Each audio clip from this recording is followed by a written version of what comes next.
Hier on a ciblé l'asiatique, aujourd'hui on va cibler le lumbago. Je ne sais même pas si c'était pas de là que partait ma réflexion au départ d'ailleurs. L'exercice qu'on conseille de faire pour soulager un lumbago, je l'aime pas beaucoup. Je vous préviens tout de suite parce que s'il est mal fait, vous allez vous faire mal au dos. C'est un exercice qu'on fait dans les séries force et souplesse de relever, mais là vous sentez que ça tire et pour le coup là si vous le faites mal vous allez renforcer votre lumbago, c'est pas l'objectif. Ce que je vous propose c'est de vous munir d'un tabouret, de préférence vous voyez c'est un tabouret qui est aussi large que vos épaules ou que vos hanches parce que ça va vous permettre de poser vos jambes dessus. Le principe c'est tout bêtement de vous allonger et de poser vos mollets sur un tabouret. Quand je disais que c'était mieux d'avoir un tabouret large, tout simplement parce que si le tabouret est étroit, vous allez devoir tenir vos genoux serrés pour que les mollets tiennent sur le tabouret et donc vous n'allez pas vous détendre totalement. Là, vous êtes à l'aise, les mollets parallèles au sol.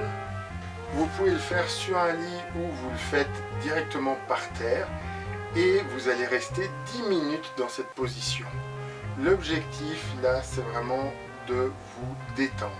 Donc vous allez respirer profondément, vous avez les mains le long du corps, les paumes au sol et vous allez sentir vos lombaires qui vont tout doucement se relâcher et qui vont venir poser tout doucement les unes après les autres au sol. Après cette première phase qui est un assouplissement, on va étirer les lombaires et pour ça on ne va pas rester sur le lit. Là pour le coup il faut aller directement sur le plancher parce qu'il faut un sol qui est assez dur.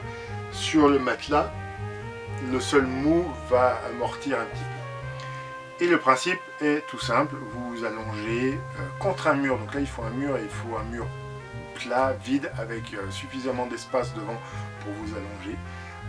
C'est comme si vous étiez assis, sauf que vous avez vos fesses contre le mur et votre dos repose contre le plancher.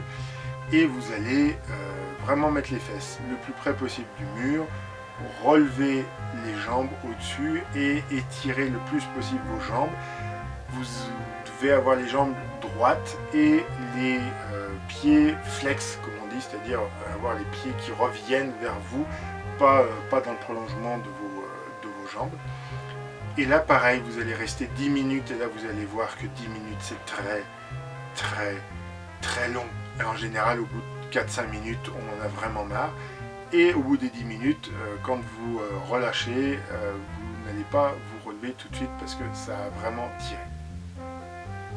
Voilà mes conseils pour soulager le lumbago, sachant que ça, si vous le couplez avec la première vidéo que j'ai faite avant-hier, notamment où vous êtes allongé, vous ramenez les genoux et puis que vous vous faites rouler un petit peu sur le dos, c'est parfait pour vraiment soulager le bas du dos.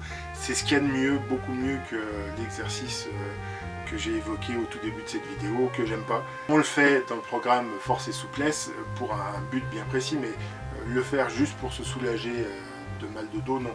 Je suis pas fan de ça. Si ça vous a plu, vous mettez un pouce vers le haut, vous commentez pour me dire ce que vous faites pour soulager votre lumbago, vous vous abonnez, vous partagez à tout le monde et vous revenez demain. On va parler du haut du dos.